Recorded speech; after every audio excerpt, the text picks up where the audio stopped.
Welcome, everyone. It's Halloween Eve. Get ready for our scary show with lots of Hollywood news, election panic, and Alan will reveal his Halloween costume. Join us today for Hollywood on the Rocks Halloween edition here on Halloween Eve. I hope you're prepared because it's bound to be scary.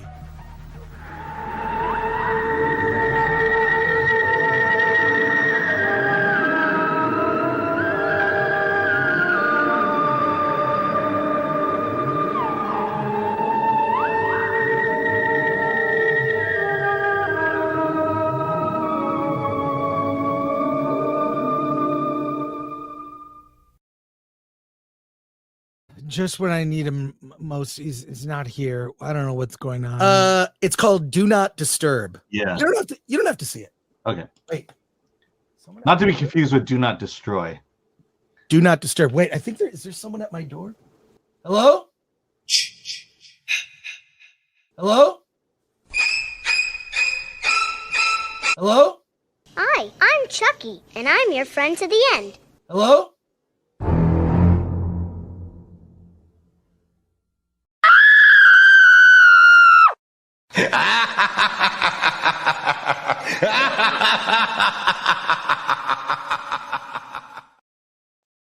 Hello, Chris. I would like to thank Film Threat for reviewing all my films and, most importantly, reviewing indie films. Now let's get the show on the road. Where is he? Alan. And of course, It's make sure you dress up for Halloween. I dressed in it. I have an orange there you go. pumpkin T-shirt that says "I heart Film Threat" with a real heart. I appreciate the effort. Wait, don't that you reveal put into yet. getting- Don't reveal yet because Okay. we need to gaze upon your outfit. Is the gaze. We need to gaze upon your outfit. So, okay, wait, before we start, lots of news stories, lots to share with you guys. This is the best I can do when I was on the Nooner for 3 hours. This is the best I can do. I have an orange. I'm very Halloween themed with my T-shirt. Great. I mean, last year we went all out, and this year we're not. So there you go. No, this year you're going all out. Alan, please reveal your Halloween There you go. Today I'm dressed as one of the great characters from Disney Plus, whatever. Am I Osha? Am I May? Am I Master Soul? No. I'm Bluey, goddammit. Oh my. I'm the number one character on Disney Plus. That's true. That's That's true. right. Yes. Bluey is number one. I know. Oh my. My little homage. Again, we troll Disney. What is this? You're Bluey with a cigar? Does Bluey smoke? Yeah, Hey, he does. I have never seen the show, but I'm sure he smokes. I'm sure he has a gun. Were you aware that smoking is not allowed in any Disney property? Like not their movies, anything. You cannot And have if it appears, there's a trigger warning at the beginning of the movie. Yeah, exactly. Wow. You're gonna wear that the whole show? Probably not. But Cruella smokes. Let's not forget that. She's infamous for her cigarette. Yeah, but they don't in new content that Disney makes, smoking is not allowed. Yep. So oddly enough. All right. So Halloween Eve, we're doing a lot of news stories. This will be a fun, chill stream. I have so much to show you guys. Let's see who's here. Krizik became a YouTube member, and here's what I got. 4 members. If you are a member or you even join, we have one of our best giveaways ever today. You can win tickets. If you are a member, we're doing a member giveaway, pair of tickets to Dia de los Muertos with Dudamel on November 1st at the Walt Disney Hall in Los Angeles. I have 1 pair of tickets to give away. If you're a member, go to the members only tab, click on this story. There are instructions about how to win We will have a winner before the end of this stream. This is in Los Angeles. It's this Friday. You get tickets. You also get drink tickets with your free tickets. It's the Los Angeles Philharmonic. It's an amazing event. We're giving away on the show to our members. And I'll tell you this, if a member doesn't win it, I am making this post public. So there you go. I like to give members the first chance. So if you're in the Los Angeles area and you have something going on Friday, I've been to the Walt Disney Concert Hall. Amazing. Alan, any thoughts? Yeah, downtown LA. Just if you're near there. Yeah, it's good parking. But honestly, I hope we get a winner. Hope we get a winner before the end of the show. All right. Patrick Lemire says highway to hell. Thank you. Darth Yeager, spooky. Okay, I've done this before. Olalique, the threat is coming from inside the house. Yeah, we'll probably play that video again before the end of the show for those who are joining late. Patrick Lemire, Disneyland Main Street had a tobacco shop when I was a kid. I'm that flippin' old. Laura Buckles, haven't seen you in a while, giving Triumph the comic dog a run for his money. Yeah, Alan. Yes. Joker Jack. I eat the dogs and the cats. Joker Jack Fatak. Alan, you're sick. I love it. And $2 from Graph Web for something's sake, for frack's sake, cancel Disney Plus. I can't do it as good as Badger. I'm sorry, I can't. And Lord Thaw says, like, share, subscribe, hit that bell for notifications, sign up as a member. I have a pair of tickets to this. Join us on X, Discord, Rumble, and Instagram. Buy our merch. Go to shop.filmthreat.com. Yeah, let's look at that. Shop. Only one more week, less than a week. You can get merch from our election collection. We've got scary, spooky shirts as well. There's the election collection there. We're doing our election special next week on Tuesday, November 5th. The evening, we'll be doing an election special. And grab yourself some buttons or shirts. Other limited edition merch. Get it now while you can. And Alan would appreciate it because Alan is looking spiff today. Go out and vote. All right. Before we get to that story, there is so much today. We'll get to Hollywood's election panic very soon. We had a trailer drop.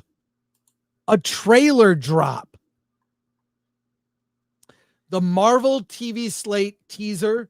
This is for all of Marvel's upcoming Disney Plus shows. There are 3 animated shows.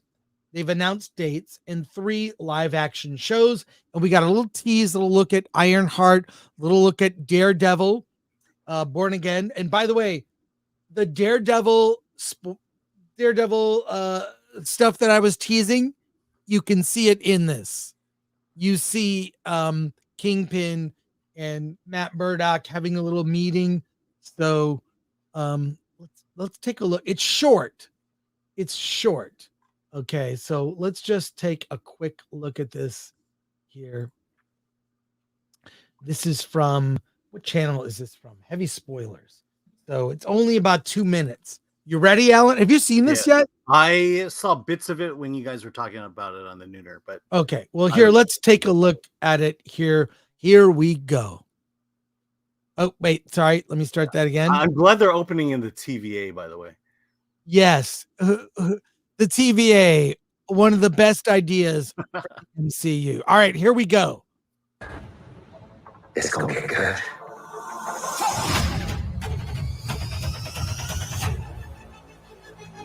It's been some time, hasn't it? You've come up in the world. I could say the same about you. I wonder if your darker half would agree.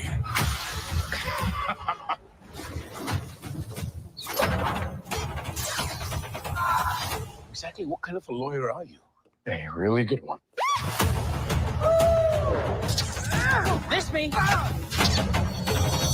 Oh! I want to build something undeniable. Anyone who's ever accomplished anything iconic in life has had to do some questionable things to get it done. Up for an adventure?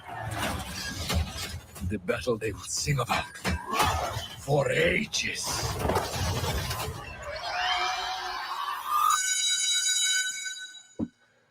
You can slate whenever you're ready. Simon Williams, reading for Wonder Man. I was born to play this character. And we both have a lot riding on this. You better not mess this up. I know. I am ready. Let's give the people what they came for. Let's go. Let's go. We have a long road ahead of us. Much to do. Oh my God!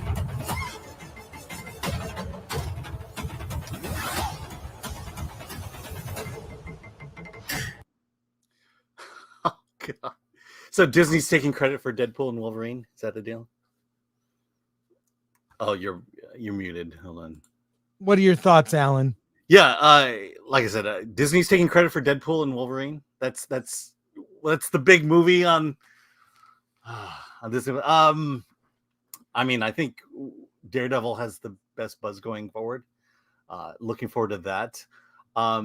Look, I could say that I would be okay with a black.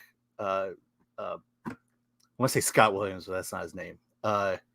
Was Wonder Man Simon Williams? I think I could go with a black Simon Williams, but that one just doesn't feel like him at all.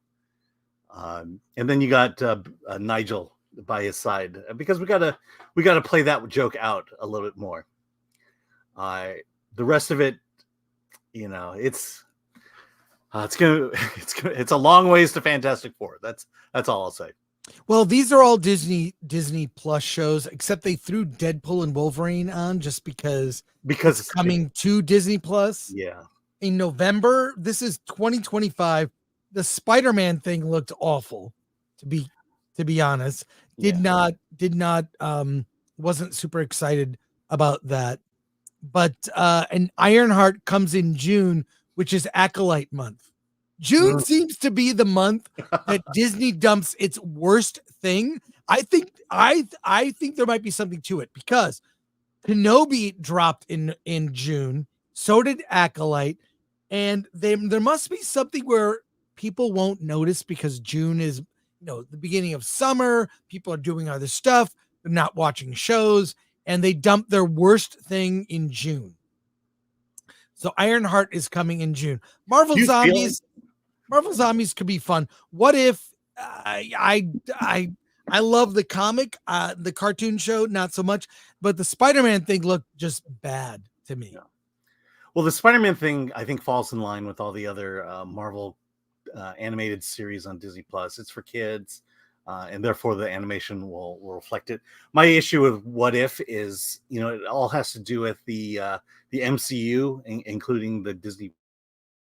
It has nothing to do with the comic books, which I wish What If was. I would love to see what if Spider-Man had saved Uncle Ben. That would be a great, but they're not going to give it to you because that's not part of the MCU. It's not part of the damn Disney shows. Yeah. Well, I always like What If when they switch powers, but now it's all about switching genders and ethnicity, which is, I think, stupid, but For the what if the Fantastic Four had different powers? I mean, that was one they took. There was an issue. I have the issue. Yeah. So they switch, like Reed Richards becomes invisible. Johnny Storm has the Thing's powers. They switch their powers among them. It's one of my favorite ones. All right. They told a good story with it, you're saying? Well, for a comic book, yeah. I don't think that's a movie or a whatever. I mean, if you it could be an episode of a television show. They haven't really established the Fantastic Four in the MCU anyways. Yeah. So you have to do that before you can mess with it. But I think my takeaway is Daredevil looks awesome. It just looks great. Kingpin, you're back to street level heroes. I love that. Grounded in reality, and Punisher is in it. So yes. I'm just not sure I got that feel watching the teaser there. But then again, that's what it is. It's a teaser. The action looked good. It definitely looked better than what was the last one? Than Echo, for sure. Yeah, well, Echo. And we'll see. Will Ironheart drop all at once, or will it go through June? I don't know. Oh, and will we care about it like we care about Agatha all along? Who knows? I'm sure Ironheart will appear in an Avengers movie. I think that's the Avengers movies are anyone who's a superhero, I guess, is an Avenger. That's the rule now. It's not a specific team. Yeah, I don't know. And she'll be 35 by the time that movie comes out. Yeah. All right. So, and Kingpin, I'm really interested. I think Vincent D'Onofrio as that character is really fantastic. So there you go. Let's go to your comments here, starting with Bill S. Preston Esquire. If you would help me out, Alan. Sure. I just did a 3-hour stream. I'm nearly spent. Here we go. All right. Bill S. Preston Esquire. Terry Garr was such a great comic actress and wow hot. Agree. Yeah, Brock Samsonite. R.I.P. Terry Garr. Yeah. Roll in the hay. Bill S. Preston Esquire. Is Ironheart B on B violence? Could be. Patrick Lemire. June is Disney Plus toilet. Marco CCS 65. If you liked Deadpool and Wolverine, you're gonna love. Yeah, that's the exact. That's it. Yeah. Okay. Tyler Disney. Hey Tyler, for 10. Love the bluey onesie Allen. Hey Tyler, how's it going? I don't know what I'm invited to a bunch of things tonight, and the Dodger game, the World Series. Dodgers could win. New York could, stave off. Maybe take it to Game 7. A lot going on, Tyler. I'll get back to you after the show. Yeah, I'm seeing. By the way, I'm seeing Heretic tonight. Oh, I really want to talk to you about it. Okay, I'm going to the multi-sensory screening. Oh, awesome. Okay. Brock Samsonite. Brock Samsonite became a member of YouTube. A YouTube member. Thank you. Someone get those tickets. Yes. Brock just became a member, but John Manlang has been a member for 27 months. That's a long time. Alan, you're a hero to you're a hero to my 4-month-old daughter for being Bluey this year. That's her fave. Hail Film Threat. Hero. Rough. Awesome. Okay. So I'm really tired. So I'm a little off today. Ken Bogus, member for 27 months. So tired of Marvel. Yeah. Snakes and Funerals, member for 20 months. Ironheart needs to get Batgirled.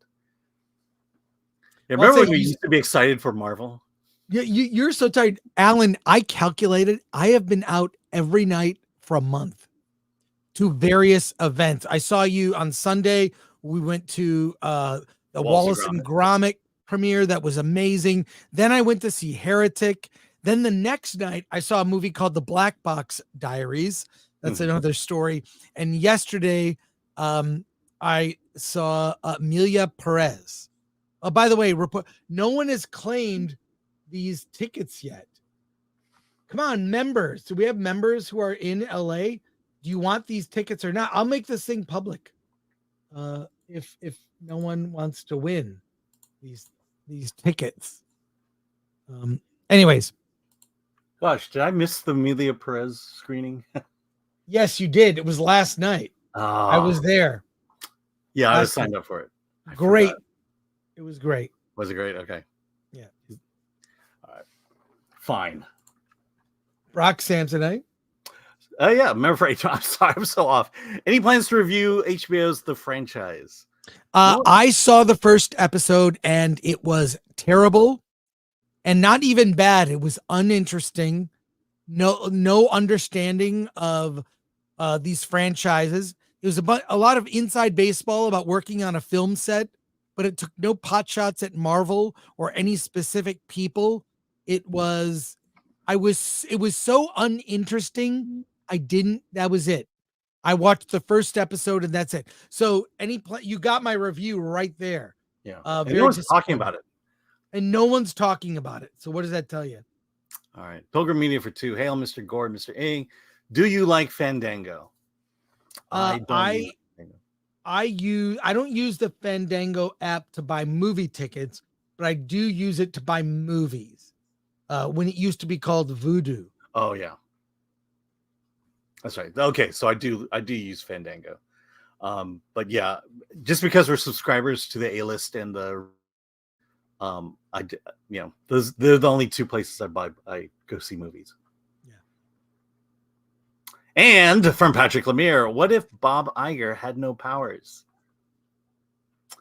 Ola Likukwe, Chris, one of my favorite what if comic was what if Rogue had the hammer of Thor? Yeah, I love stuff like that. It's like, it wouldn't be top of mind, but like, ooh, what if this huge event in the Marvel universe happened differently? Or what if people had different powers? Or, I love stuff like that. So that's what if is for. But they've turned what if into an identity and the identity kind of thing that is just dumb. Yeah. So there you go. All right. We've got some more news stories here. Couple of things I want to remind everybody. That well, you know what? I'm going to talk about that on Friday. Here we go. Gavin Newsom to propose doubling tax credits to Hollywood. We've previously reported that so many productions are fleeing the state of California because it's too expensive to make movies and TV shows here.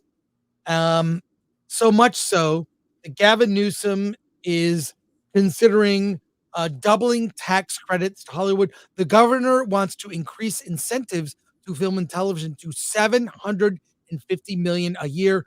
Further changes on the way as migration of production from the state borders on an exodus. We previously talked about that like it's only 1 in 5 productions are shot in California. All the others are in states like they're in Atlanta, they're in Canada. They're just the industry is fleeing the state of California. Now they're not. This is from the Hollywood Reporter, this story, but they're not being vilified like Elon Musk for leaving the state. But this is what productions are doing. Alan, do you want to read at least the first paragraph of this? Yeah, let me I got here. MasterChef, Supergirl, The Kelly Clarkson Show. These productions all initially filmed in California, but were convinced to leave, at least in part, more lucrative tax credits in other regions. Now, as runaway production and Hollywood cost-cutting threatens the state's hold on the film and television business, Governor Gavin Newsom is stepping in. An early budget proposal looks to vastly increase California's current cap for a program that provides tax relief to producers across the business from $330 million to $750 million a year. Newsom revealed on Sunday the expansion would shower as much as $3.75 billion in tax credits to the industry over 5 years, starting in 2025. Yeah, that's the crux of it. Yeah. But basically, it goes on to say that the Los Angeles Mayor Karen Bass says this means that film production can stay. It means that all of the jobs that would be lost because they would go to another state or overseas would stay here. That's the problem, is California is not really friendly to the industry. It's becoming more and more expensive to make shows here. And, we think about Marvel movies or other things like that. We're talking about like reality shows, right? Like they mentioned Master Chef, Kelly Clarkson. You don't think about stuff like that, but those shows as well are leaving. So where does that leave things? I'll just say this: from people I know, everyone is hurting because production is just leaving. What are your thoughts, Alan? Well, I mean, part of me is like, well, why is my money going to this? Tax credits. Right. This is, but the other thing is, and what no one talks about is one of the other reasons California is so hostile against filmmakers is just our regulations, just the regulations involved to shoot on Hollywood Boulevard or somewhere in California.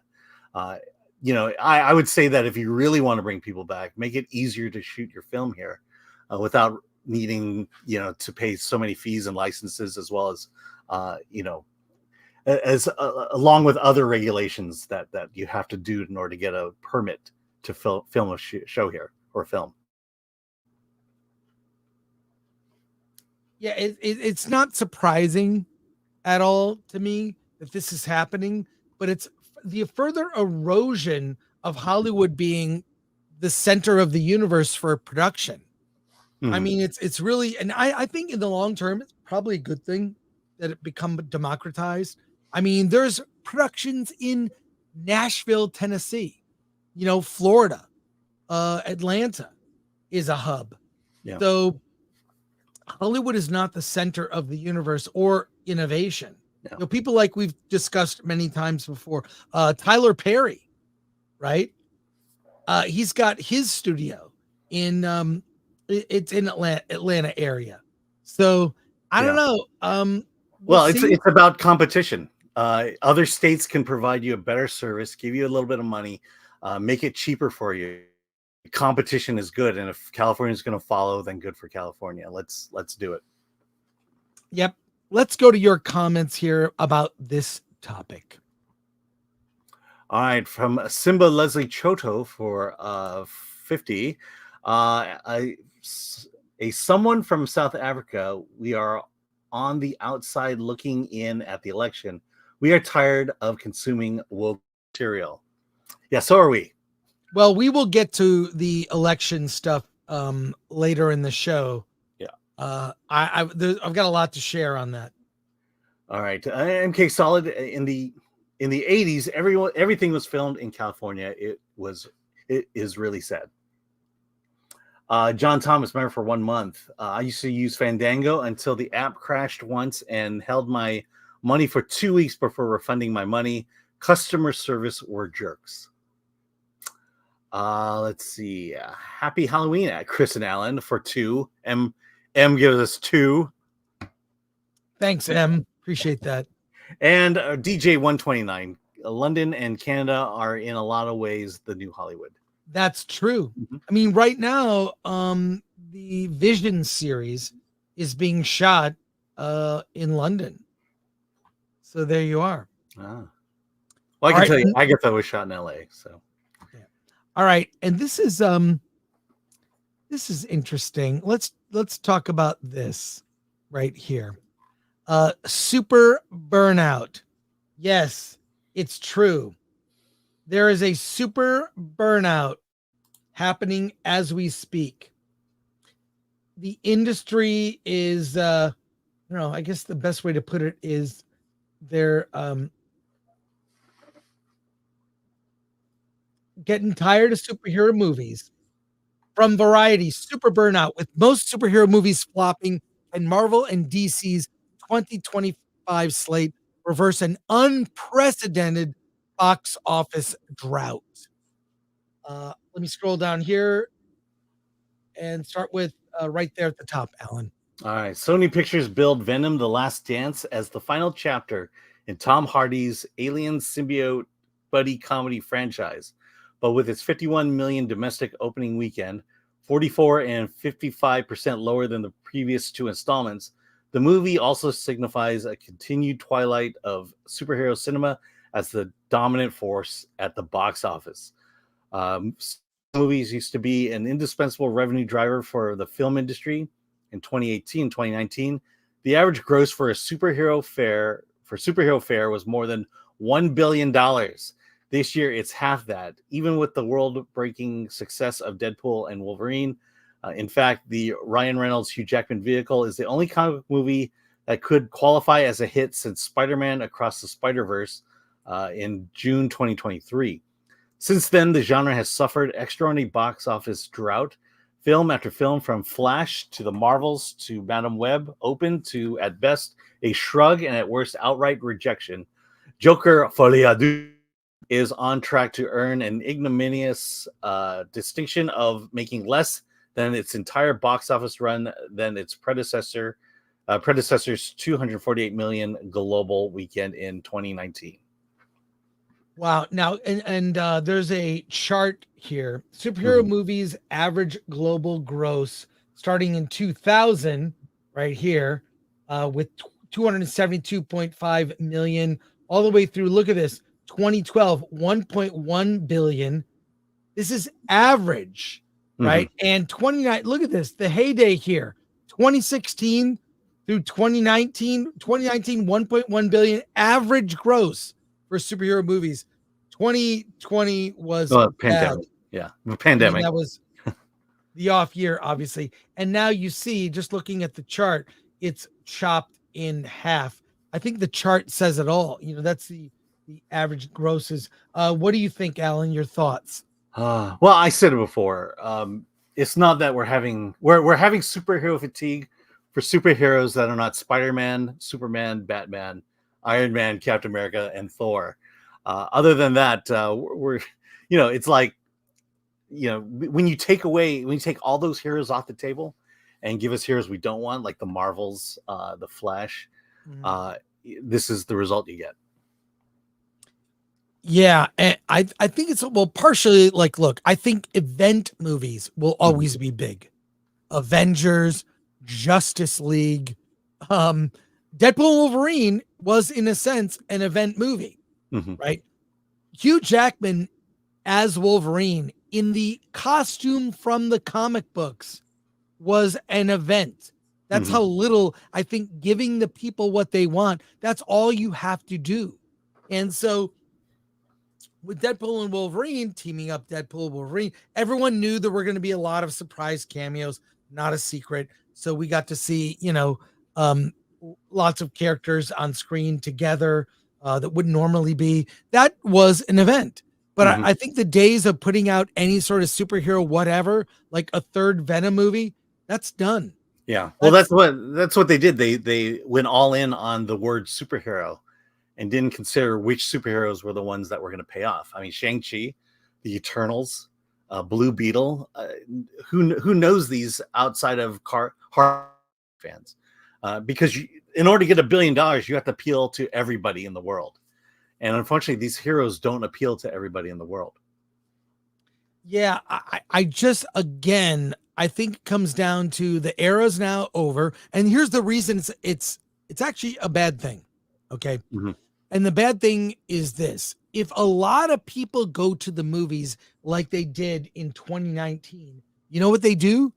They go see other movies. Yeah, well, that superhero movie's too packed. Let's go see this little horror movie, this little indie movie. How about this thing? How about that thing? It lifts the entire industry up, right? You've got something everybody wants to see. More people are in the theater buying popcorn and considering other options. They see, look, every time I go to the AMC, and actually don't mind it, 20 minutes of commercials. Now, I know that, like, I don't have to be there on time. I've seen most of the trailers, or I hear there's new trailers. You've got that sort of padded window to be a little late, and I don't mind it. I love movie trailers. So, and I like seeing them in the theater. Gone are the days of seeing a movie trailer for the first time in a theater. You see movie trailers for the first time on your phone or computer, which is, I think, sad. But I love movie trailers. So by bringing so many people in, you get a taste of what your other movie options are. And this is hurting the entire industry. Look at that chart. Look at how things have dropped. So it's not just hurting superhero movies, it's hurting the industry as a whole, and there isn't something to replace it. And look, Hollywood theatrical movies in the theater go through phases. There were action movie phase, everything was an action movie, everything's a sequel. They haven't found what the thing is that will replace the superhero movie. I don't think it's video games. It's not video games. And I think really what's happened, it's death by 1,000 cuts. There are a lot of other distractions. Movies have become increasingly expensive, and people are just as happy to be entertained by TikTok as a theatrical movie. And I really don't think, other than the event films, which might be 1 or 2 a year, this is our new reality. There you go. Yeah. I mean, the upside is I went to see the Conclave yesterday, and what was cool to see was during the trailers to see Blue Fox Entertainment have a film come out in theaters. You know, a lot of these distributors that come to us and give us all these direct to streaming films to review, they're getting their theatrical debut, and I think that's a great thing. All right, let's go to your comments here. Right here, there's a lot of comments. Right. From Narf Metmome for €5.99. Want to send a big thank you for the last Versus show. First episode that earned its name. A hot but respectful discussion with contrary opinions. I would submit that the word respectful should be taken out of Versus. It was too respectful, these fights. Well, yeah. Robert and Badger afraid to offend one another. Right, but because they genuinely like each other, but they had very different opinions. I was more Team Rob. Sorry, Badger. I was more Team Rob. But no, that was my purpose in creating that Versus thing, because I've been talking about it for a year before we did it. Mm-hmm. Right. We had it all. Remember, we kind of tried it, tested it. What do? We want to get a different group of people that don't normally talk and bring people in and guests. And I think it's working. And I hope it, hope it gets even better. So there you go. Yeah, but Badger was wrong. Tarantino loves Joker 2. Did he love Joker 2? I'm not sure. Yes, I saw. I'm going to save it for Versus. I'm saving it for Versus. I have a whole thing about Joker 2 we'll talk about on Monday. Well, that will spur an argument. Oh, we're not doing election Versus? We're going to do that. We have other topics. Okay. All right, here we go. Seed. People are tired of The Message. Yes, they are. Red French Moon. It's more a bad superhero movie problem. But even I, a nerd, rolled my eyes when I saw a hero movie on. When I see a hero movie on the schedule. Okay. You're cutting in and out, Alan. Yeah. Sergeant Giratina. The Last Dance could also be the final chapter of much of U.S. citizens' hype for superhero movies. Not the last chapter for finding anything interesting. Solomon Thornton, it's not a superhero fatigue, it's a battling fatigue. Yep. Yes. We just have a genre that can't tell good stories. That's all. The Nerd Far Away, I've been burned out on super for years. Years, I tell you. Yeah, and some quick news. I don't know if you got this, Alan. I got the first 4 episodes of Dune Prophecy. I probably did. I got it, but we cannot talk about it until November 11th. So we will be able to discuss Dune Prophecy. We'll talk about it. We'll talk about it the week before and not before that, if that makes sense. Sorry, I did not get it. I didn't get it. You didn't get it? Yeah. I think I didn't even get the Penguin. I don't know if you got that one. I don't remember if I think did. Warner Brothers hates me now. Why? I don't know. Why? Well, I got it. We will discuss. This is just a show note before we move on. Got a lot of stuff here. A show note. We will discuss it a week before, probably probably Nerd Cookies will be part of that discussion. No one has done better coverage of Dune than Nerd Cookies. Okay. Just hasn't happened. All right. Alan, hold down the fort. Here is a picture of me, my avatar. That's me on the set of Night of the Living Dead, directed by Tom Savini, the remake. That's the makeup I wore. I was on the set for a couple of weeks, slept on the couch of the two makeup effects heads, and had a great time. And I was a featured zombie. I can point myself out in, but I'll be right back, Alan. I'll be right back. Okay. So let's talk about The Apprentice. But why don't you talk to the chat? I got to get more coffee.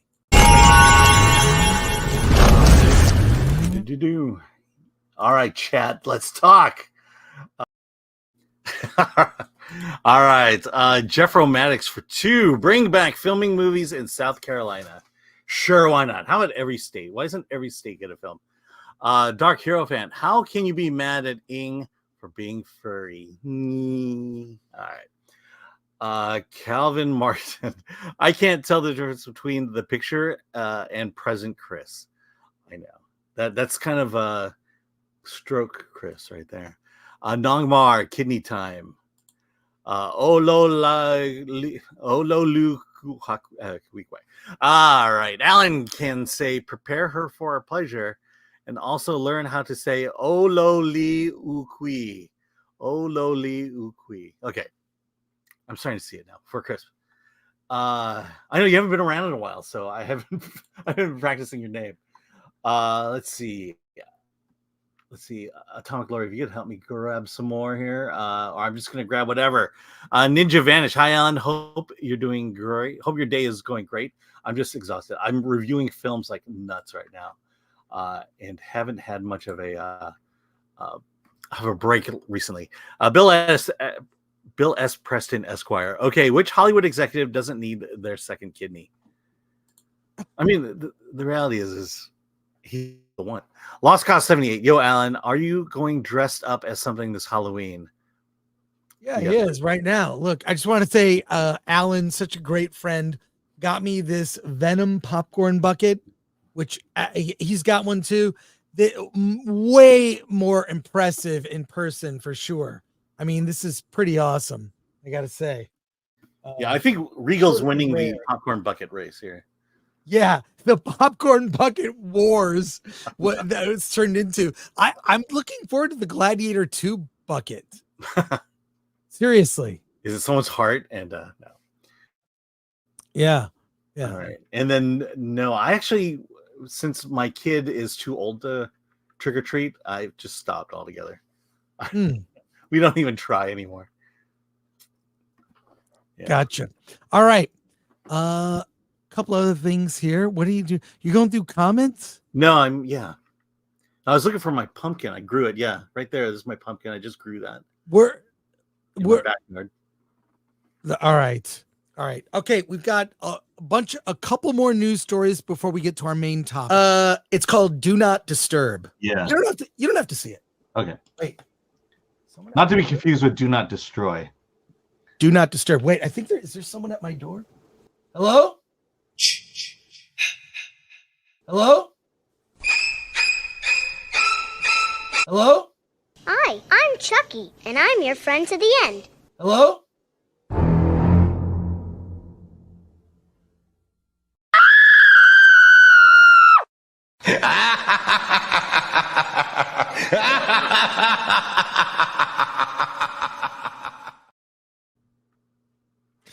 I always like watching Alan's face. Watch Alan. Watching Alan watch Alan. I love watching. It's so funny. And I love that thing of like, those videos where you're like, what are you supposed to look? And then they just put someone's face right in front of you to scare you. That's what you gave me, a jump scare. Oh God. Hilarious. All right. Couple more things here. I don't have the link, but we need to talk about this. Aubrey Plaza slams Puerto Rico joke. as we know, I would say that people on one side of the political aisle don't really have a sense of humor. And to be fair, before we get into this, I love Aubrey Plaza. I think she's amazing. She's great on Parks and Rec. Whenever she turns up in movies, I've always liked her. She's just very entertaining, and she's very unique and original, you know. And also she's attractive. She's attractive. I think she's very attractive. Alan, if you would, from Variety, Aubrey Plaza calls out disgusting remark about Puerto Rico from Trump rally. My abuelita would say, Tony Hinchcliffe, go F yourself. What does it say in Variety? All right, there you go. There's her picture. Aubrey Plaza took a moment at Journal Magazine Innovator Awards on Tuesday night to slam comedian Tony Hinchcliffe's floating island of garbage joke about Puerto Rico from the Donald Trump rally. I just want to very quickly respond to the racist joke that was made at Trump's rally about Puerto Rico, where most of my family is from, Plaza said on stage at the Innovator Awards in New York. Thankfully, my sweet abuelita wasn't here to hear that disgusting remark. Plaza continued, but if she was alive today, I would say, Tony Hinchcliffe, go fuck yourself. And yes, the Wall Street Journal can quote me on that. Well, look, here's the thing. I feel like I saw the joke. I saw the joke that he told. It was clearly a joke. And I feel like really, if you can laugh, you know that a sense of humor and being able to laugh at yourself is a sign of intelligence. Did you know that? Yeah. And so I would think, like, sure, I've seen a lot of other people criticize that joke. Fine. But Aubrey Plaza should know better. She should know better because she is a comedic actor herself. So I would expect her to know better. So a little disappointed with that. I can understand criticism coming from other places, but from Aubrey, from my Aubrey, Alan, scroll to where her picture is. I don't want to see this text. Yeah. I mean, from my Aubrey, I mean, she is, I like her. She's a very attractive woman, and she's very funny, and she's amazing on Parks and Rec. So I guess I just don't understand why actors, performers, people in entertainment feel the need that they have to, you know, comment on everything. Yeah. Although here we are commenting on the comment. Yeah. Yeah. You know? I mean, look, we got to be able to take a joke. I once heard a joke about China so funny, I crashed my car. What? No, it's just, it's like, oh man, it's this political season. This is the reason everyone's up in arms about this. We make jokes about other countries. We make jokes about this country. Make jokes about white people, about people of color, whatever. We just, I don't know what it is about the left, but they've just lost their ability to have a sense of humor. And it just frustrates me to no end because comedians should know better. Yeah. Hey, I gotta go do something real fast. Okay. Go. Yeah.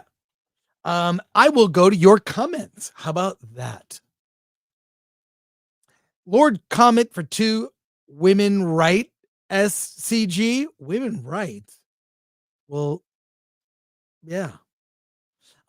Will Yum, who's a member for 5. Aubrey was great in Parks and Rec, but ever since she plays that same character in every role. I do think, yeah, she plays it's a little bit of, you know, that snarky, you know, snarky character. That's her whole thing is snark. But I actually like that character.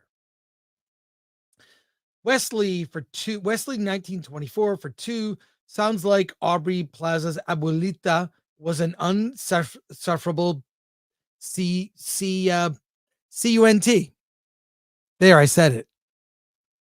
Bill S. Preston, Esquire. Aubrey is a good actress. She's very pretty, but she needs to stay out of politics and stand-up comedy. I think she was put up to it, to be quite So- honest. I think you just have to. I think what Anonymous here says, Aubrey, we reward you your 20 virtue points. You don't have to show up at the next Diddy-inspired party. Well, that makes sense. Yeah, but that's just it. I think it's virtue signaling. You have to feign outrage. Right. And I think she's feigning outrage. More comments here. All right. Red French Moon for €2. LOL, that means she liked the joke then. Yeah, I heard the watermelon joke. It wasn't as funny, but whatever. I just think if you're at an event like that, you need to laugh at yourself. Mm-hmm. Yeah, because no one ever makes fun of Trumps or conservatives at a Kamala rally. Davina Duckworth, everything is fake, including manufactured outrage. Joke Jack Fatak, Aubrey is offended. I remember her accepting an award and thanking the devil for it. Yeah, I mean, having followed her both on and off camera, she clearly has a sense of humor. Mm-hmm. But it's very sad that we haven't seen it. Yeah. Like I don't get upset about jokes from China. But quite frankly, China is a pile of garbage. So all right, it's time for us to talk about our main topic for today. But first, a message from our sponsor. At a very young age, he created an empire called Film Threat. When he witnessed how Kathleen Kennedy went out of her way to destroy one of our favorite IPs, Star Wars, he put her on trial for storytelling malpractice. Many industry insiders trusted him enough to expose the horrible work conditions at a popular movie studio, Disney. So he gave his partner Alan Ng the green light to write about what was happening behind the scenes. They called this the D-Files. His friends and the people he employed were very diverse, before diversity was mandatory and phony.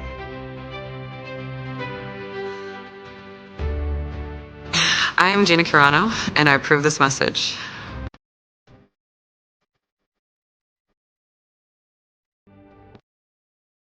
Well, I approve this message. I approve this message. Oh my gosh. Oh, you make Clinton look real good there. All right, Alan, it's time. Hollywood's election panic is exposed. In a story in the Ankler, we're going to go through it. People were interviewed anonymously about how the election is affecting the world of entertainment behind the scenes.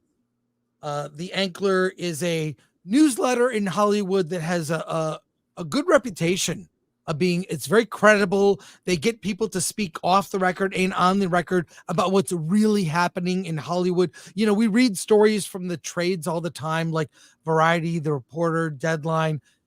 Those are effectively the press releases, what people will talk about publicly. The Ankler is more about things people whisper about, but don't speak aloud for fear of, well, having getting canceled or whatnot. But let's go through this. I'm going to bring up a series of screenshots here that were, this article was sent to me by an industry friend. That's all I'll say. An industry friend. And we will go through it all here, starting with, let's see, this one right here. This is what the Ankler newsletter looks like. And this was screenshotted and asked of people, because what I find very sad is so many people speaking out, right? Telling you, whether it's Michael Keaton or others, trying to shame people for having, having their own political views, right? I liked Hollywood better when Hollywood was, hey, we're here to provide entertainment, and entertainment is for everyone. But clearly one side of the aisle is, not only vilified, but shamed. So can you read this, Alan? Yeah. Can I get a little bigger here for you? Don't take that out of context. Yeah. If you'd read these now, to be clear, also, these are industry people that are willing to speak off the record about the current state of Hollywood, and people they're basically, the premise is they're bracing for Trump, because I think the realization is he might win. Alan, if you would read this here. Yes. How much do you talk about the election with your peers, and what is the tone of those conversations as of this week? TV writer says pretty frequently, everyone is very Kamala Hive, and they aren't saying anything. Everyone seems to think, they aren't saying anything. Everyone seems to think we've got this in the bag. I don't. They love her. It's so gross. I don't think they know any Trump voters. The other the other side is all really abstract to them. That was a TV writer. Now, producer number 2 goes on to say, my entertainment friends can't understand why Harris is not the only sane choice. My friends outside of the business, it's preposterous not to vote for Trump. Neither can offer an affirmative reason to vote for either. Yeah, it's there's more to this, but that's just part of it. Let's continue with this story. I broke it up into screenshots here, so let me get to the next screenshot. What I find really interesting is how people feel the need to, be they can't really say, if you would with this one, an assistant and a producer are also give quotes. Okay. Yes. Assistant says he doesn't seem inclined to fix the problems affecting Hollywood, fractured attention spans, social isolation, the disappearing middle class, production jobs in the USA, which is funny because those are all problems that dovetail nicely with his base and whatever incoherent scraps make up his platform. He wants to ban TikTok. His followers have mob mentality. He claims to want to keep jobs in America and that his tax credits will help the lower and middle class. But he's written Hollywood off as woke. He doesn't offer any viable solutions, just conspiracy theories to distract his followers and actual conspiracies to hoard power for himself and his cronies. Producer number 2 says it's very Hollywood to worry seriously about the impact Trump will have on Hollywood. A lot of people's dreams of sleeping in the Lincoln bedroom will be crushed, but overall, I don't think it will have any meaningful impact. Let's go on. I have 2 more pages of this. I want to get through this, but it's very telling. You notice that people that are willing to speak out are none of them are named. Mm-hmm. Oh wait, sorry. I think you read that. We read that one. My apologies. I have one more. So, but this is not the only story about this. It's funny that people have to speak in hushes or whispers, right? Well, it's not that funny. It's not funny. It's been that way for a very long time. Yeah, there's more here. A producer, a writer, director, a senior executive, and we already saw the assistant. So those 3. Okay, so it would producer number 1. It would have no impact whatsoever. Silicon Valley is somewhat a different story, and I think they'll be able to do whatever the hell they want because all of these gigantic checks are being written. But Hollywood will continue to make movies, and the companies that own the networks are going to continue to tell the news the way it's told. And Donald Trump's going to complain about everything, but it's not going to have any impact on the industry. I have friends who have said, we're meeting with immigration lawyers, talk about moving to Canada, and I kind of delete them from my Rolodex. You continue fighting, that's it. Writer director says, unfortunately, buyers will conclude that most of the country wants content that doesn't lean into anything that could be considered a liberal agenda, and there will be a flattening out of some of the more countercultural filmmaking that has its place in the mainstream now. We will be asked to produce content that doesn't push any strong perspective that could be considered political. And pause it right there for a sec. Exactly, which you should have been doing all along. And finally, with a senior executive. how could anyone predict with this psychopath? How can anyone predict what the psychopath will do to Hollywood plus the rest of the country? I think we're in trouble for years to come. God help our kids. I don't know if you need to be that hyperbolic. Seriously. Well, blame it on that guy. This is a series of articles from the Ankler. We'll put a link in there to it. It is a subscriber-based newsletter and Substack, so make of that what you will. There's a lot of that. And in my discussions, I'll just say flat out, I got in a fight with a guy on Monday. I was at a screening at the Four Seasons Hotel, did a private screening, seeing all these Oscar movies. And I talked to a guy, and I didn't even say where I stood one way or the other on things. All I said was Hollywood has to stop berating and shaming people because they have a political view on one side or the other. It is not helping. It's actually diminishing the brand of Hollywood. And I miss the days of just neutrality. You know, we all want to be entertained and inspired by great storytelling, which is what Hollywood used to be good at.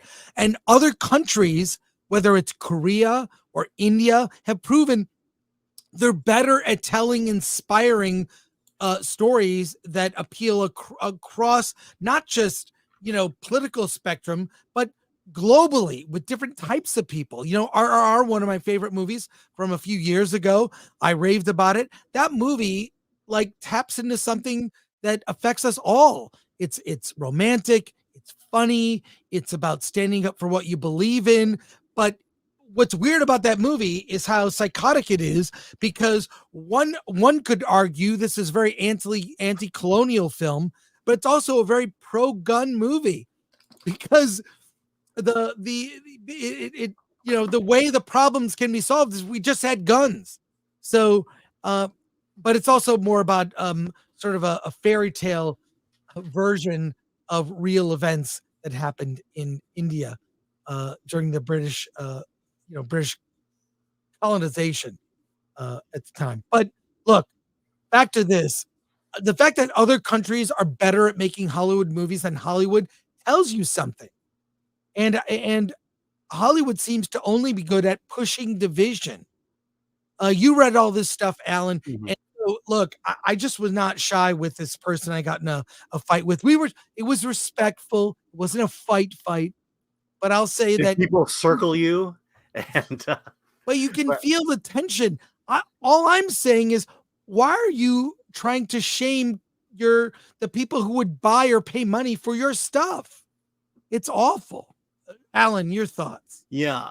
So, look, I think Hollywood has always been liberal, at least since the 80s when I was more hands-on at that point. But, it's always been this way in terms of liberals and Democrats. You can speak freely. You can speak freely and say who you're going to vote for, as long as it's the Democrat, as long as it's Clinton or Obama. You're free to say whatever you want without any repercussions. If you vote for a conservative, for Bush, for McCain, for Romney, for Reagan, for the other Bush, you knew you were gonna. If you said it out loud, you knew you were gonna be up against a fight. And I remember during the George W. Bush reign, to me, what I sensed happening was that the vitriol and the hate intensify, and that you really couldn't speak out about it. I was part of a group that was mostly liberals and me, the lone conservative. And ironically, all the liberals were white, and then there was just me, the lone Asian conservative. And, early on, we could just have a conversation. We have a debate. We have an argument. And at the end, we respected each other's opinions. And that took a turn sharply in 2016 with Trump, to where, I would make a Trump joke, or I would make a Hillary joke, and you could feel the lasers burning through you. I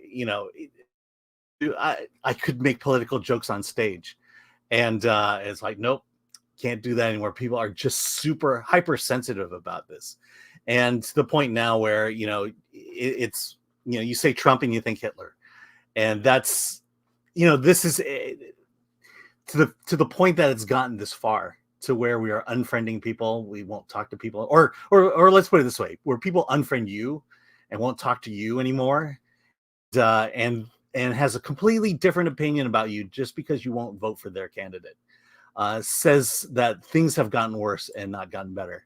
And I just reviewed a movie today, American Question, that really examines this issue of this division in America and how we got here and how we can possibly turn it around. We'll probably talk about it on Friday. What's refreshing to know is there are people coming out of the woodwork that are saying this is wrong and this needs to change. And I hope enough people start coming out to where we can get back to at least the normal debate we once had. Well, first of all, Alan, your Twitter, my pal Al on X, Twitter, follow Alan. You are on fire. You are on fire, and I love it. What I love is you're funny without actually necessarily revealing exactly where you stand on certain things. So I applaud you for that. And as far as I'm concerned, Alan's opinion, he doesn't represent, I'll just say this, Alan's opinion does not represent Film Threat. Alan's opinion represents Alan, and Alan has a right to do that. I know you're right here in front of me, and I'm saying your name. Well, thanks. Thanks, boss. I'm just, but you know what I mean? Like, I want you to have your own opinion about things, you know? Like, I mean, our writing staff, I like that the fact that our writing staff is diverse and politically. Yes. There are people on our staff who hate Trump, and God bless them. They're allowed to. And that's okay. We have, and we review. We'll say this, and I'm not really explicit about my political views, right?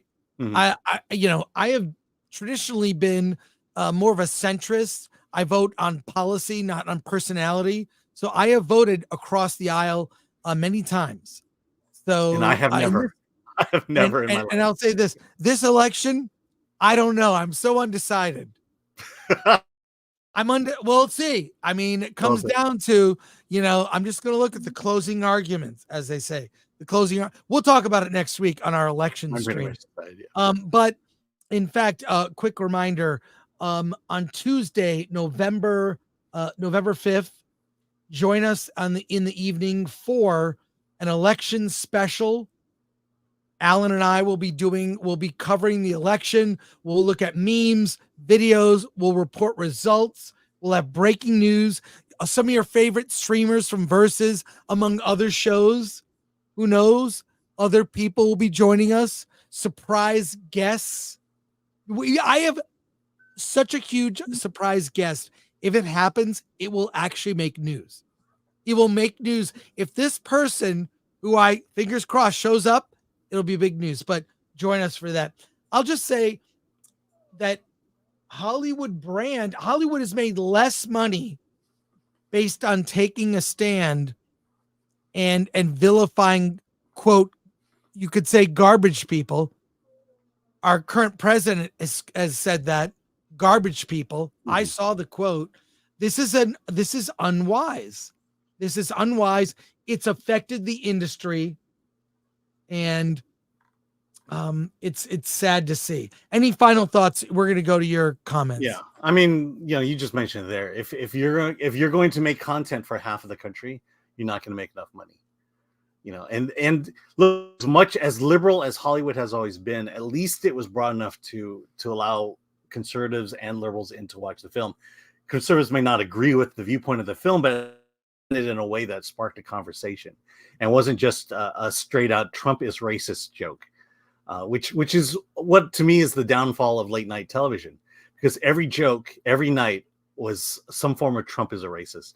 And whether you believe it or not, it just gets tiresome, and also shows that they're not being clever about it anymore. They're just saying it in hopes of evoking a laugh.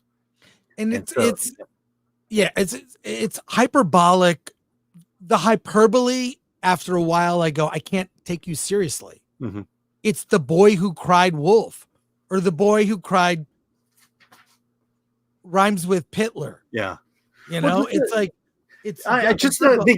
I'm sorry. The fact that they've gotten to the point of, if you don't agree with me, don't watch my stuff.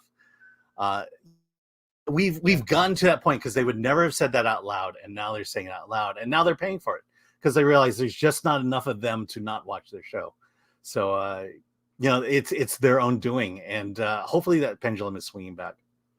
Well, we will report next week on this and more as more people in the industry speak out. I do want to mention a positive light, Zachary Levi, who doesn't seem necessarily, I don't even think he voted for Trump in previous elections, but he's come out and he's really taken a stand. And, he's called out the nonsense. But more people need to speak up. And I'll tell you this, a final thought. Many people I know who work in below the line positions in Hollywood. Below the line is not on camera. Okay. So that's not the director, writer, producer, not the stars, actors.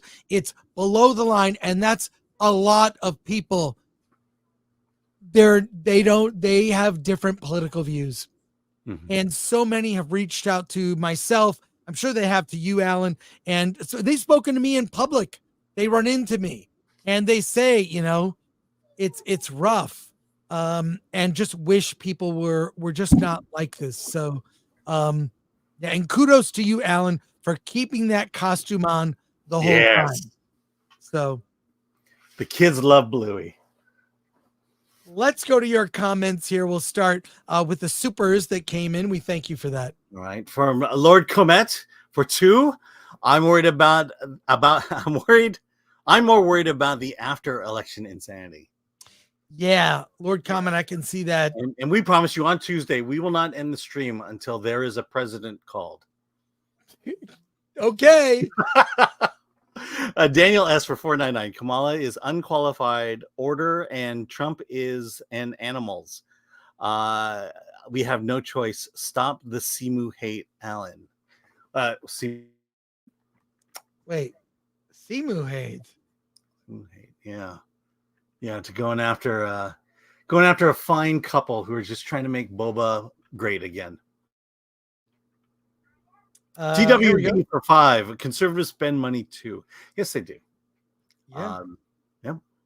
KG Jung. Hollywood doesn't even understand Americans. If they did, they would know that telling Americans what to do or think usually backfires. Bingo. That's me. I do not like being told what to do.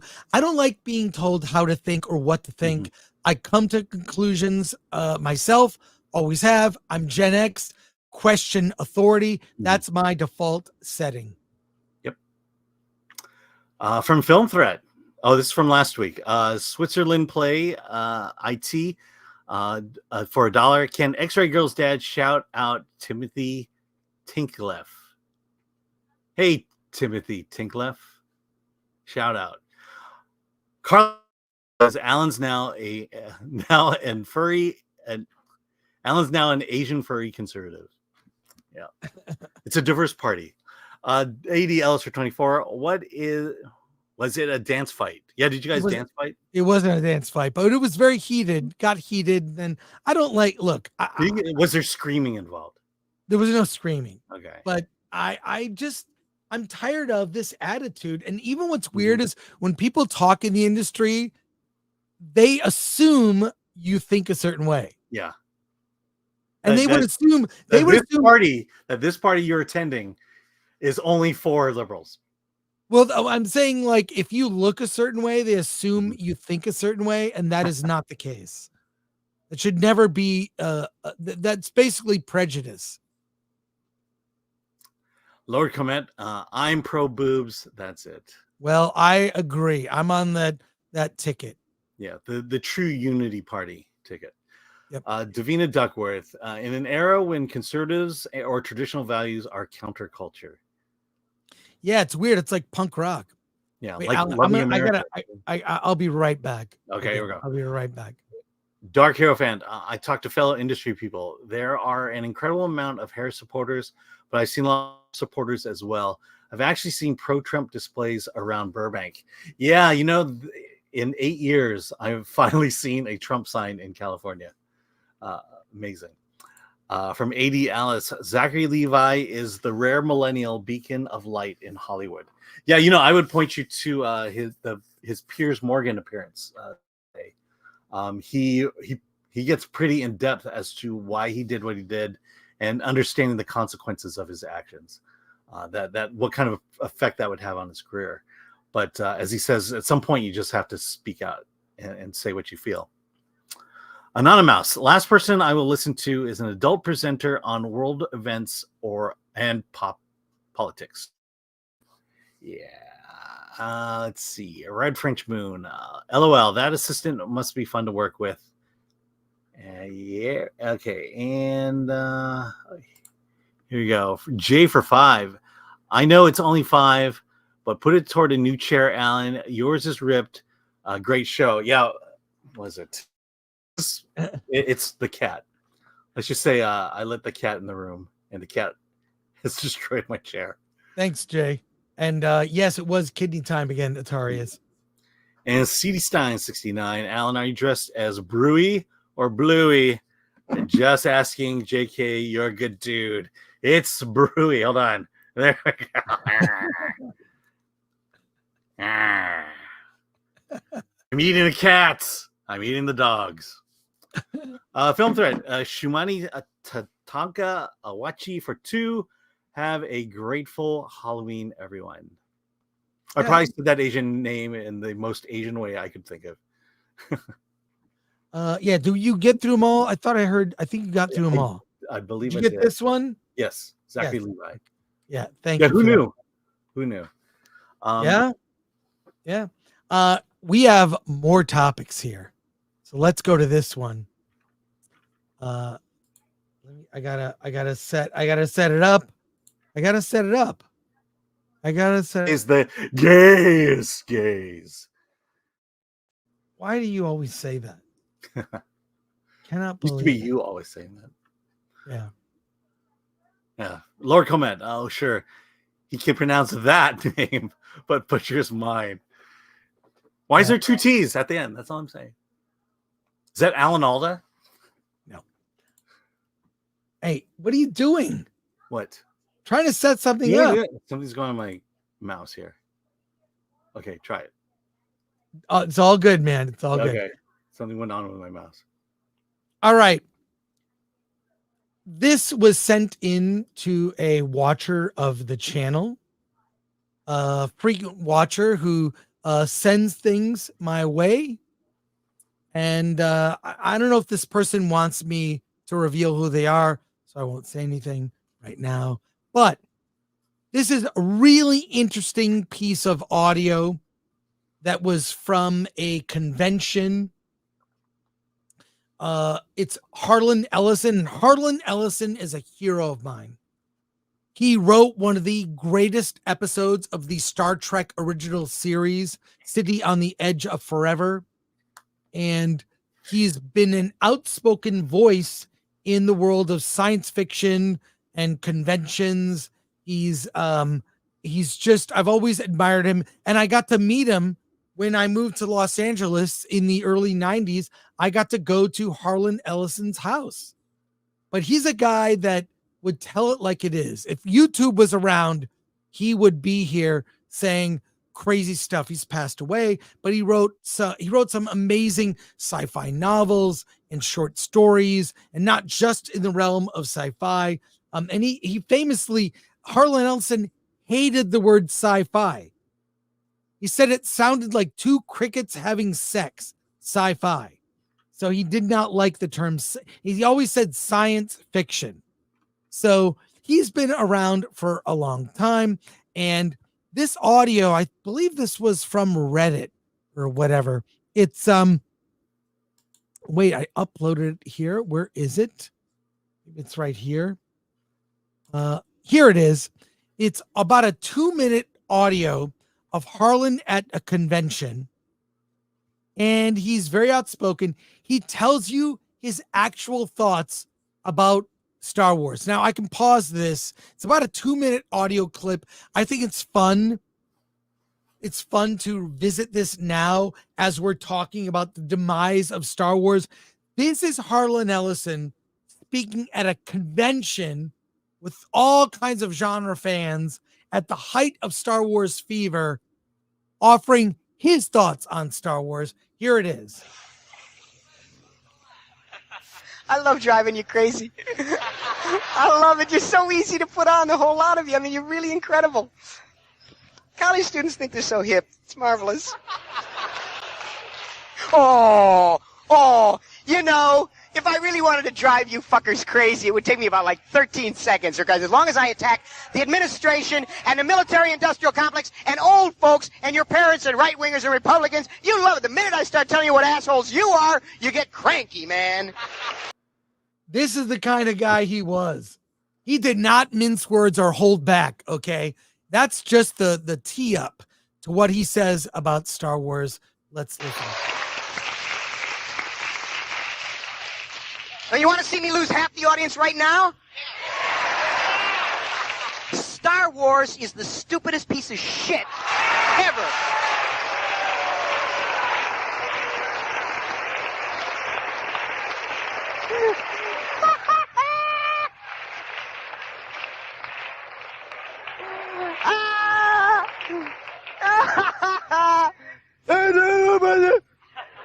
R2D2. Fucking mindless Sympolian brain damage nitwittery for pudding brain loons. For Christ's sake, go to see it more than once. Say what? Let's see you. What, schmuck? What? Once under pressure. You don't mean to tell me you actually went back and saw that thing more than once? What did you have to do, to have your friends explain it to you?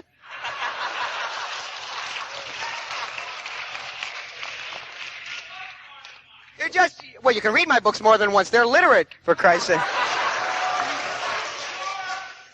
Jesus Christ. How many times can you be dazzled by little models running across the landscape?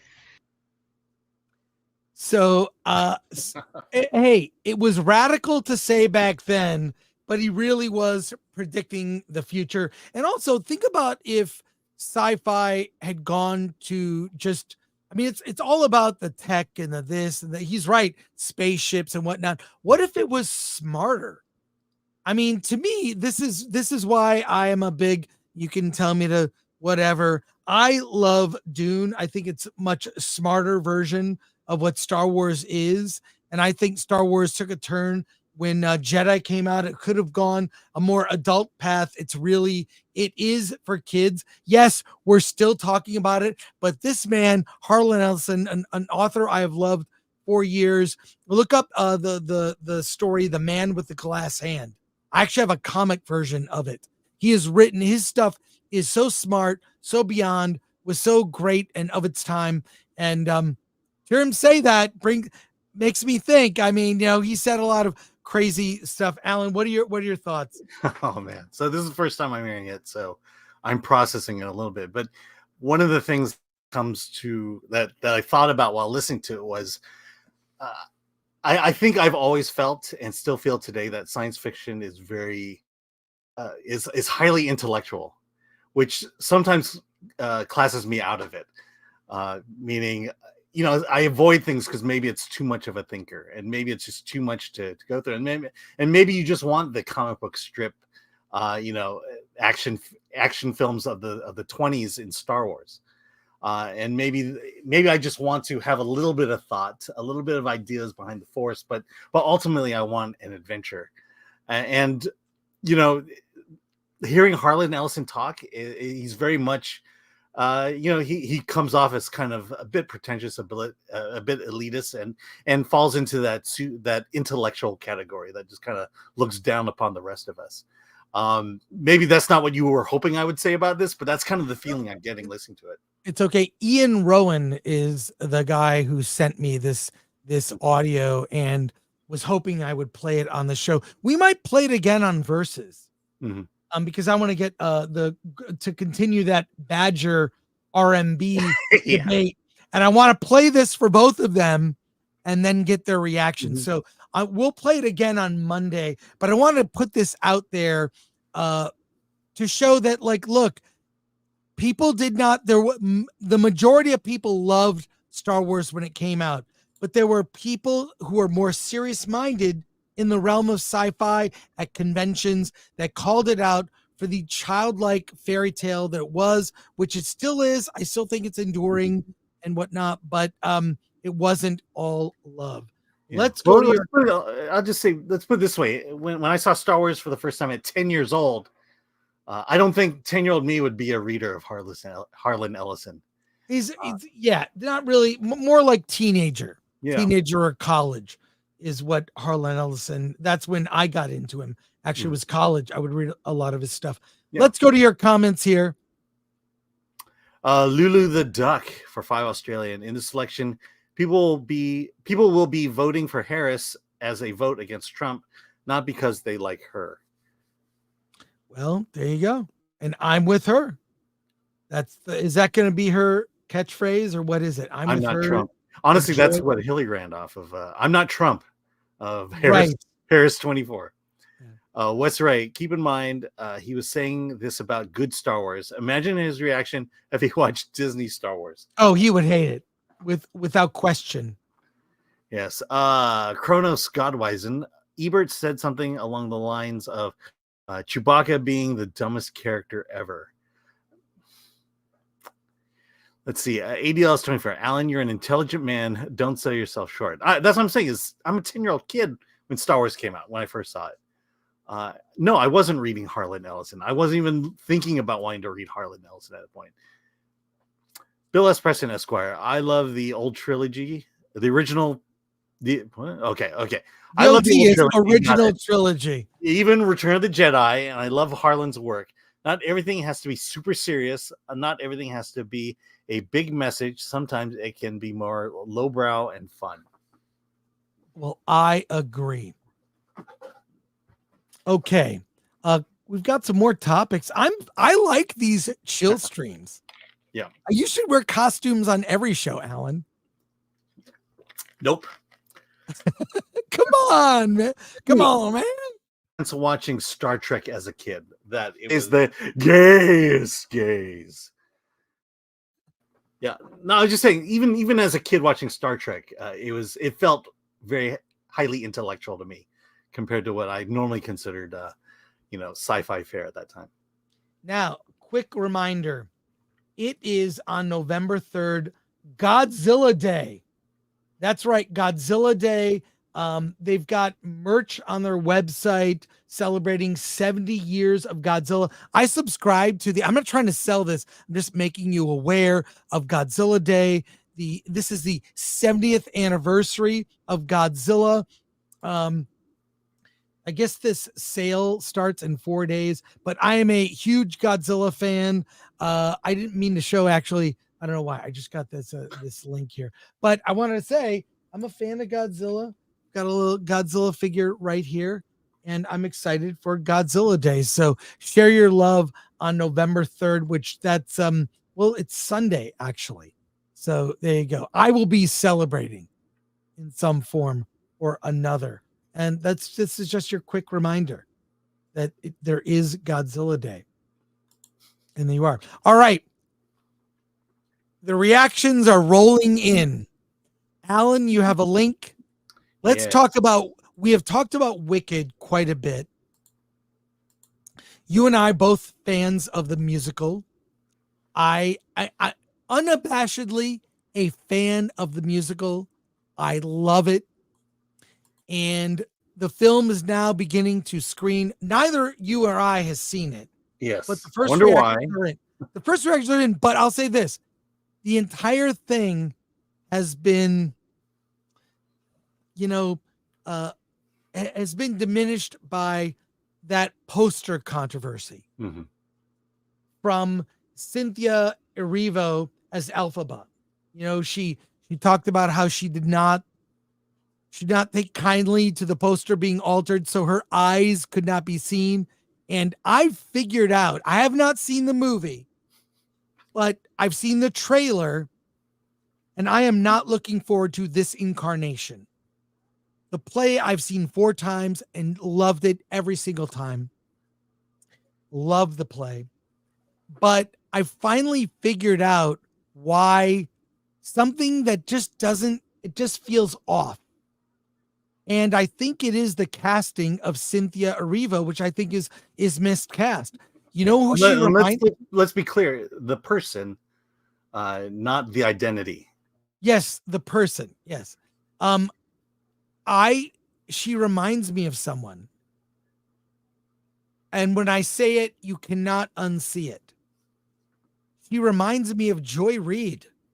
Oh, Joy! Do you know who that is? The Yes, MSNBC. Now, I've never watched a Joy Reid, show, but I've seen many clips of her giving what I think are incredibly bad takes. Very divisive takes on things. They're very divisive takes, very, very divisive. And this woman, Cynthia Erivo, reminds me of Joy Reid in a way. And the fact that she's made this character all about her identity has kind of soured me on the film. Plus the fact that it looks super digital, overproduced. It's two movies. They are milking this. I don't know.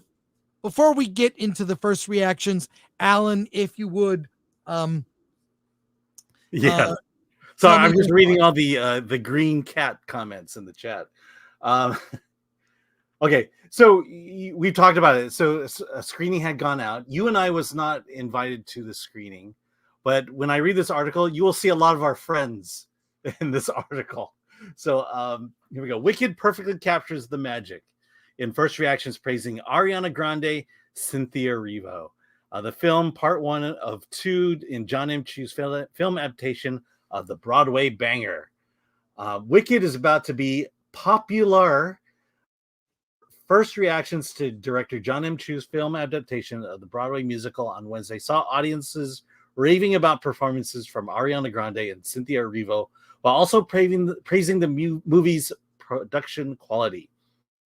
Simon Thompson called the movie an awesome spectacle that pops and enchants on the big screen, adding that the movie is an absolutely stunning vision and that Grande and Erivo knock it out of the park.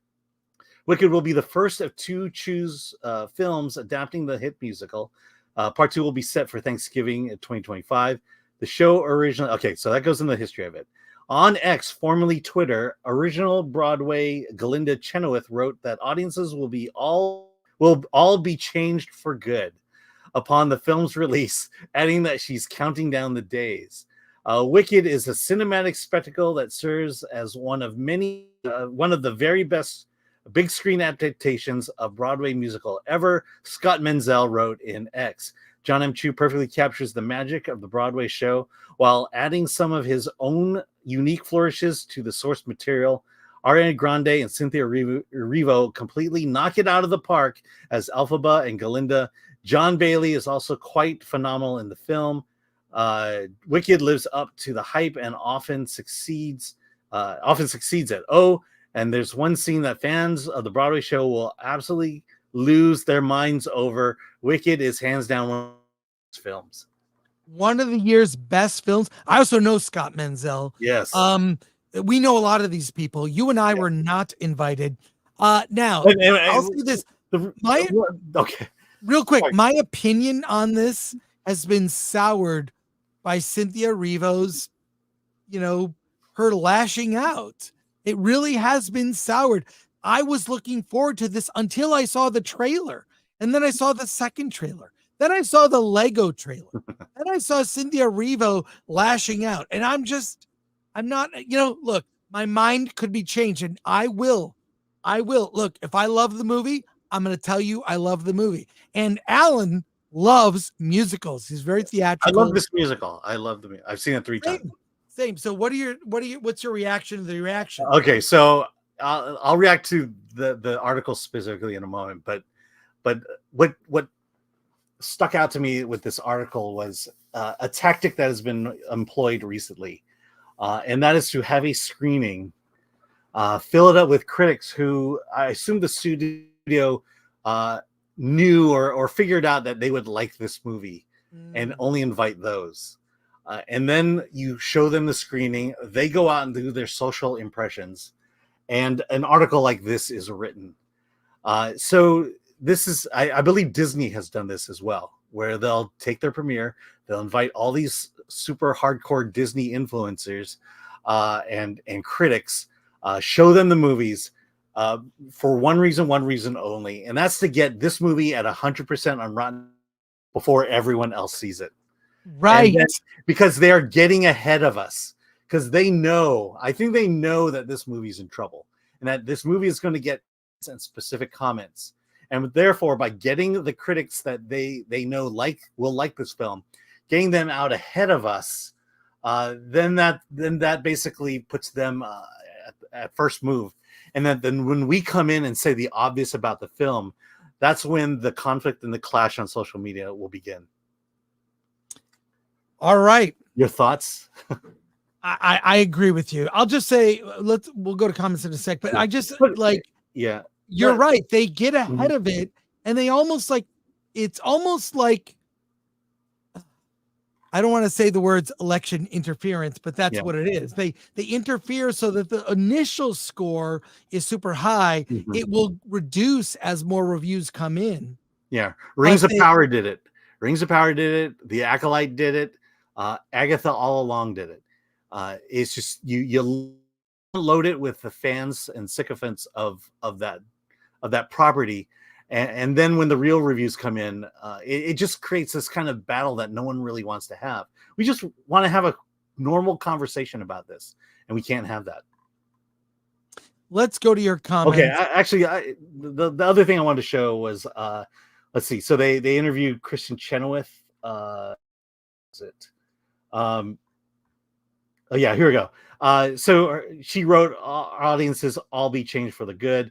Wicked is a cinematic spectacle that serves as one of the very best big screen Broadway adaptation musicals ever. I just get the feeling that Warner Brothers is pushing quotes on them.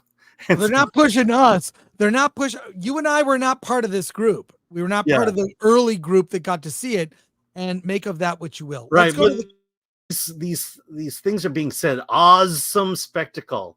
It just, I don't know. I know Simon. I know Scott. I don't read their reviews a lot, but for some reason this just doesn't sound like them. And so I feel like they might be getting a little bit of help and quotes from the publicist.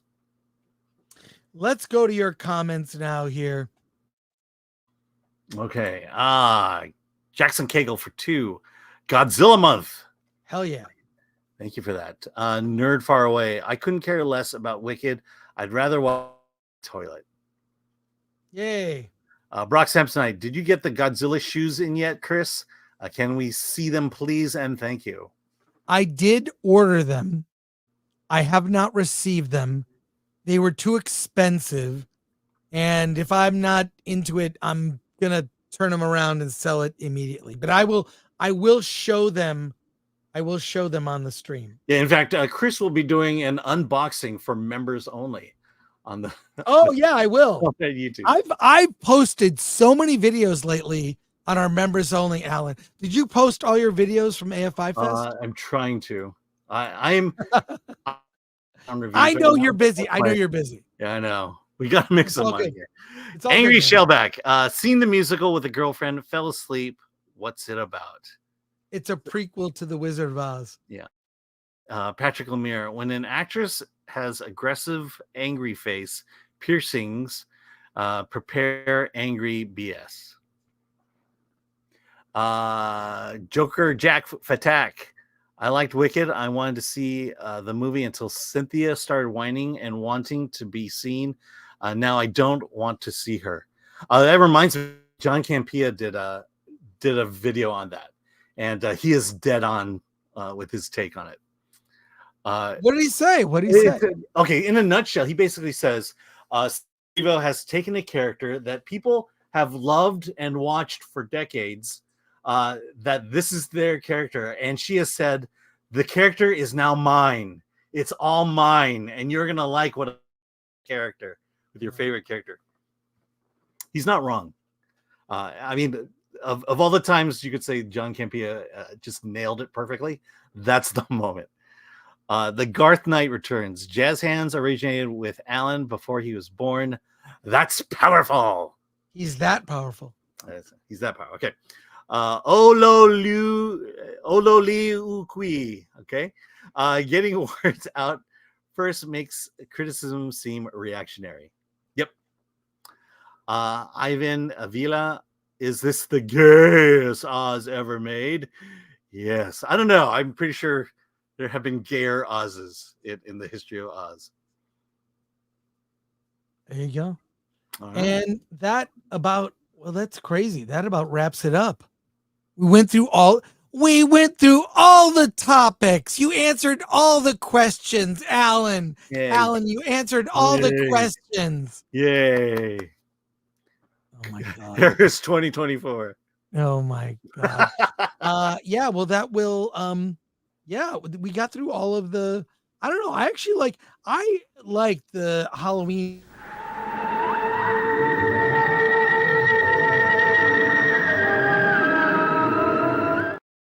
Just a reminder for everyone. I keep thinking it's Halloween Eve. Yeah. It's Halloween Eve. Tomorrow's Halloween. Alan, what are your Halloween plans? I could see some movie somewhere. We stopped. I know it's weird. So my Halloween plans are I'm going to see a bunch of movies. Then I'm going to the 35er bar dressed as Mr. Fantastic. Yeah. Oh, you're seeing Here tomorrow, aren't you? I'm seeing Here. I'm seeing it at 2:00. That's a great way to. I'm seeing it early at 2:00. Then I'm going to 35er. I'm just hanging out in Old Town Pasadena. Okay. Having fun. What about you? What are your plans? Oh, I think I've seen everything that's coming to the theaters already. So I don't know. I have no plans. No plans? Yeah. Usually we shut the house down and don't even know. I think we're giving away candy this year, though. We'll see. Cool. All right. Well, I just want to say thank you to everyone who watched the stream today. Ending it a little early. It is a holiday, Halloween Eve. I want to thank Atomic Lori, who's amazing. Glenn Brown, our producer, also amazing. Thanks to our mod, Lord Thoth. Lord Thoth, thank you so much. Lord Thoth says like, share, subscribe. Hit that bell for notifications. Sign up as a member. Join us on X, Discord, Rumble, and Instagram. Buy our merch, shop.filmthread.com. And one last thing. Our no one has claimed the free tickets that I initially put up for members only. I put up tickets for members only, and they have not been claimed. So I'm going to make that public. If you are not a member of the channel, check the community tab on Film Threat, where you will see instructions right after the stream. You'll see instructions for how to get tickets. It's very easy. You just basically send an email to get to Dia de los Muertos con Dudamel, the Los Angeles Philharmonic, this Friday at the Walt Disney Concert Hall in downtown LA. You get free drinks, tickets to the show. And just check out. If you're a member, you can grab the tickets now. If not, I'm making it public a few minutes after the stream. Alan, what else you got? Well, Atomic Glory says, happy Halloween Eve, stay out of trouble, eat lots of candy, and a super chat from Chris Nicholson for 5. This is normally my favorite holiday, but for some reason it doesn't feel like here. Everyone has moved on to Christmas. I think it doesn't feel like Halloween because it's in the middle of the week, Yeah. It's middle of the week. So like the weekend before kind of becomes de facto Halloween. This Saturday will be November 2nd. So it's, and it'll be before the greatest election ever. Yes. Yeah. And in fact, on that note. At a very young age, he created an empire called Film Threat. When he witnessed how Kathleen Kennedy went out of her way to destroy one of our favorite IPs, Star Wars, he put her on trial for storytelling malpractice. Many industry insiders trusted him enough to expose the horrible work conditions at a popular movie studio, Disney. So he gave his partner Alan Ng the green light to write about what was happening behind the scenes. They called this the D-Files. friends and the people he employed were very diverse, for diversity was mandatory and phony.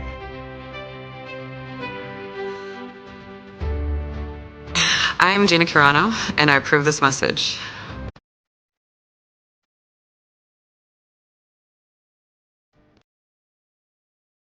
I feel like I really have to run now. I got a shout out to Leo Cody for all his AI generated videos. That's I feel like now I have to run. I have a campaign ad. Oh my God. All right, Alan, you've got your costume. I do not. I'll be in Old Town Pasadena hanging out for Halloween. It's gonna be a lot of fun. And yeah, and this is the fun. I like doing a chill stream. Yeah. Don't you? I do. It's just don't have to prepare as much. Yeah, exactly. Well, I gotta give you credit. You have been relentless lately with reviews. Oh my gosh. Oh, it's the website has got, I mean, it's insane the amount of coverage. And on the front page now is a review of a film that I'm happy that you reviewed it. Kind of a little timely, this movie, The American Question. Yeah. On the front page of Film Threat now. Yeah, I just mentioned it a moment ago, but this really, this documentary looks into the divide America is currently experiencing, and it gets pretty detailed, and it's fair and balanced. Let's put it that way. It's believe me, it's no fan of Trump, but its goal is to return things to the way they used to be, and there's some practical steps that they go over that can actually do the job if we apply ourselves to it. Great. I think it's good to end on a positive note, because I don't like the black pill. I like to hey, this stuff might be awful. Try to check this stuff out over here.